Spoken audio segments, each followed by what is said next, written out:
Nabi Muhammad SAW itu bukan hanya sekedar orang biasa, artinya orang hebat.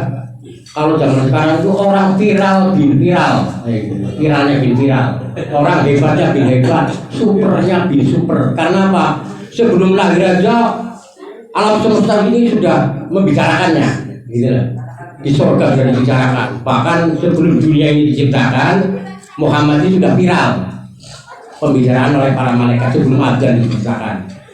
Apalagi setelah menjelang lahirnya, apalagi setelah matinya, itu dunia ini luar biasa.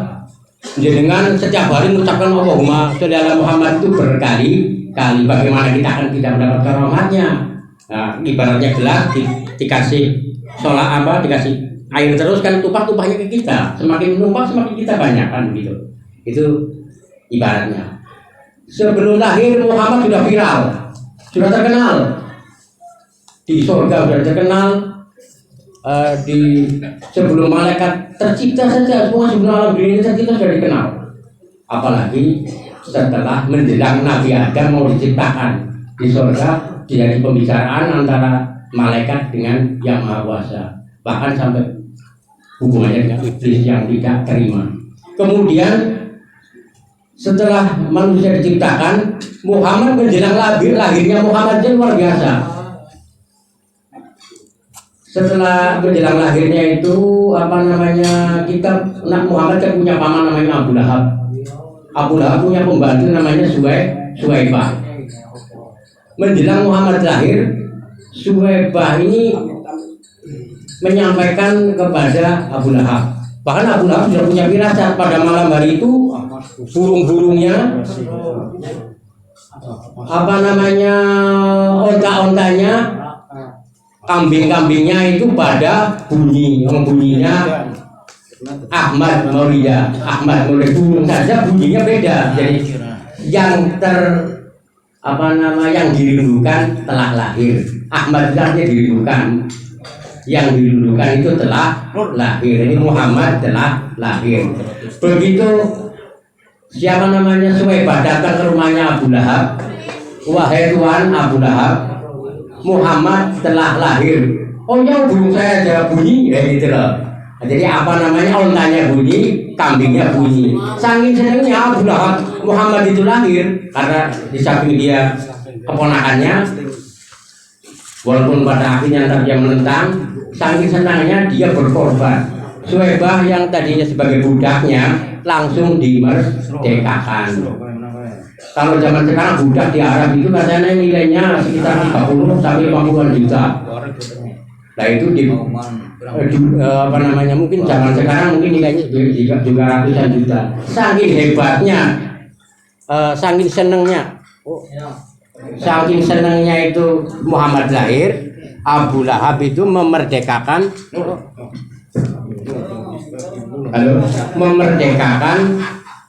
budaknya.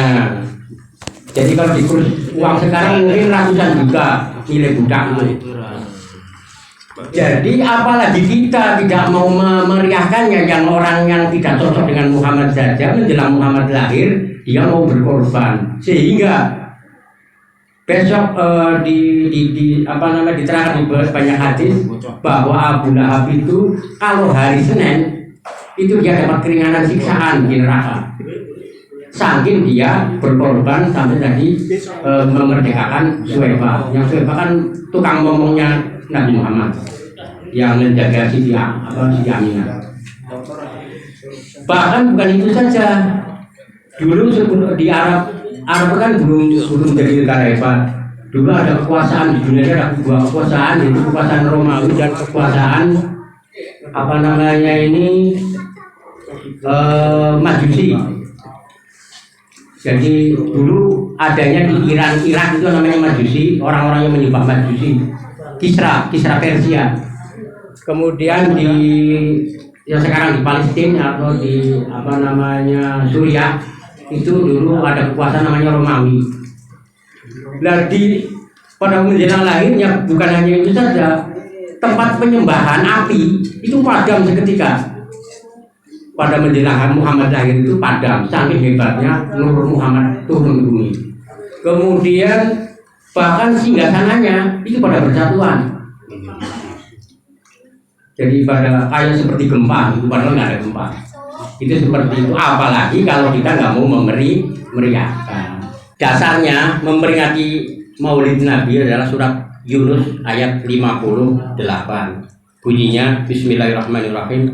Qul bifadlillahi wa birahmatihi fa bidzalika fal yafrahu huwa khair mimma yajma'un. Yang artinya katakanlah bifadlillah, dengan fadilah Allah, dengan karunia Allah, wa birahmatihi, dengan rahmat Allah, fa bidzalika, jadi maka yang demikian karunia itu maksudnya fal yafrahu, artinya maka hendaklah gembira. Makanya setelah begitulah Nabi Muhammad lahir, kita harus bergembira karena mendapatkan anugerah tadi. Kemudian huwa khair mimma yajma'un. Jadi kegembiraan mendapatkan wahyu dari dia, mendapatkan anugerah dari Allah itu dengan bergembira, dengan bersolawat, dengan berzikir kepada Allah SWT itu lebih baik daripada apa-apa yang kita kumpulkan, yang mereka kumpulkan. Jadi dunia yang kita kumpulkan itu kurang, tidak ada apa-apanya dibandingkan kita harus melakukan sholawat kepada Nabi. Anugerah yang diberikan Allah kepada kita itu anugerahnya apa?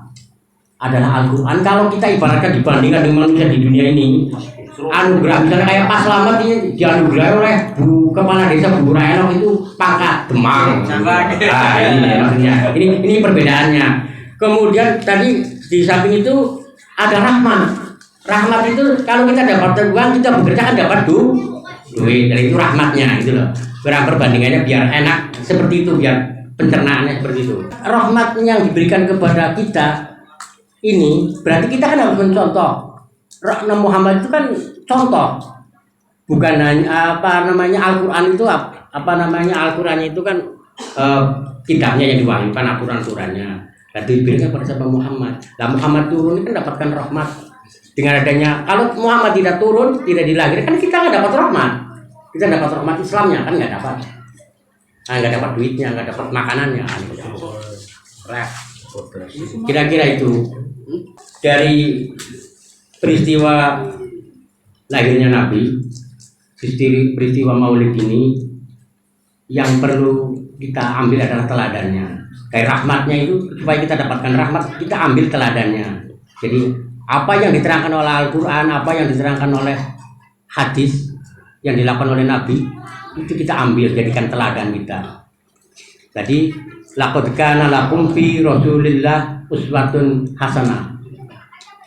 Sungguhnya pada diri Rasulullah itu terdapat suri teladan yang baik. Laqad kana lakum fi Rasulillah uswatun hasanah liman kana yarjullaha wal yaumal akhir wa dzakarallaha katsira. Mereka yang berharap-harap mengharap-harap mendapatkan ampunan dari Allah, mendapatkan bertemu dengan Allah, dan mengharap-harapkan hari akhir itu datang. Dan untuk itu ya kita melakukan melakukan sesuatu, memperbanyak zikir kepada Allah. Ini maksudnya seperti itu. Supaya kita mendapatkan teladan dari Nabi Muhammad, ya kita ikuti teladannya.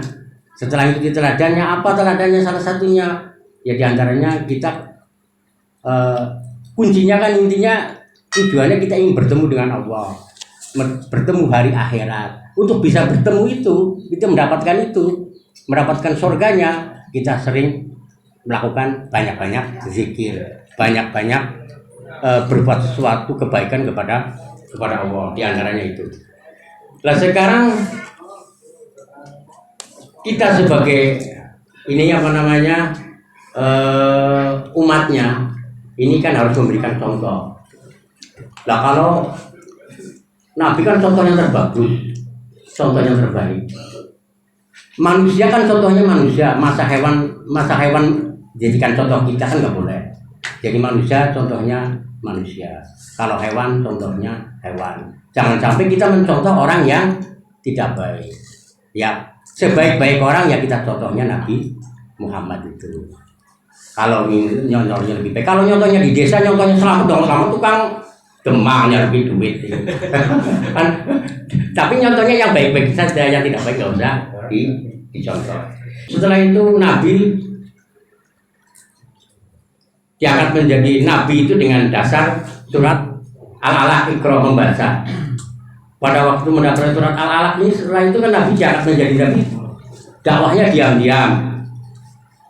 Setelah diam-diam itu nggak berhasil, apa memerintahkan supaya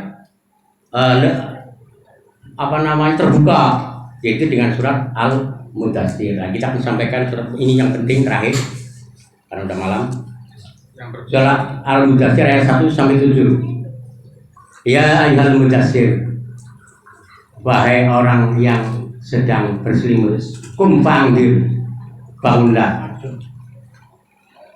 Warabbika fakabbir, besarkanlah nama Tuhan. Artinya kita memuliakan Islam, mengembangkan Islam apa dan sebagainya demi kebesaran nama Tuhan, memperbanyak zikir dan sebagainya. Warabbika fakabbir, wasyabaka fatahhir. Untuk bisa menyampai ke sana, marilah kita bersihkan diri kita dari dosa-dosa, dari perbuatan yang jelek dan perbuatan yang apa. Bahkan kalau bisa mandinya yang bersih, jangan bau dan sebagainya. Maksudnya lebih dari itu, supaya kita kalau yang tadinya senangnya gunting orang ya udah berhenti, ya jangan ikuti. Kayak kemarin pas lagi gunting orangnya ditegur gitu loh. Mudah-mudahan jadi jangan sampai orang lain punya harta kita nggak punya harta, cemburu itu ya nggak boleh. Yang intinya bersihkanlah hatinya. Terus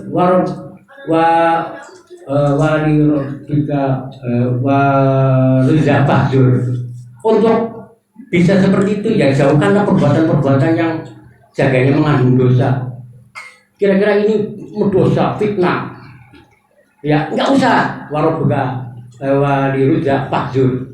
Janganlah melakukan perbuatan yang kira-kira nantinya akan berujung dosa.